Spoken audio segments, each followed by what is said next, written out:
اسكندرية أحسن ناس عالبحر ماشية. 4 أيام في اسكندرية. أول يوم رحنا كافيه المشربية على الروف، وده المنظر من فوق، منظر جامد جامد جامد. خلصت في اسكندراني. هنروحوا نركب مشروع. يا واد يا اسكندراني. هنوريكم ازاي النهارده اتفسح في اسكندريه ب 10 جنيه بس.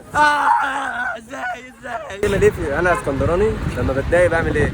باجي على البحر شوف الافق واكتب بقى، اكتب خلاص، فاهم؟ محمد عادل ده رابر كبير فشخ، رابر بقى، عارف انت ويجز والناس دي. ولا اي حاجه. مين ويجز؟ ما حدش يقول ويجز يا جدعان قدامي يا جدعان، بجد اوفر ريتد فشخ. 21 وثاني 60 وثاني 60 وثاني لو تقدر بنعجز ونجيب، بنعجز ونكسح وبتيجي تتمسح، بنمسك واسيب، بنملك وابيع، بنفل الحديد. العيشة ربيع، اخويا في حشيش، اخويا في مشاكل، بس انا نشكل مين، اخويا في مساكن. انا بحبه، مفيش غير ويجز عندي اصلا. جربت اعمل حواوشي اسكندراني وكانت احسن تجربه في اسكندريه، 10 من 10 للطعم والتجربه. 10 دقايق عملت 3 رغيفه اسكندرانيه. اسكندر شربيني بدأ من هنا. تعالوا دلوقتي اوريك اسكندريه.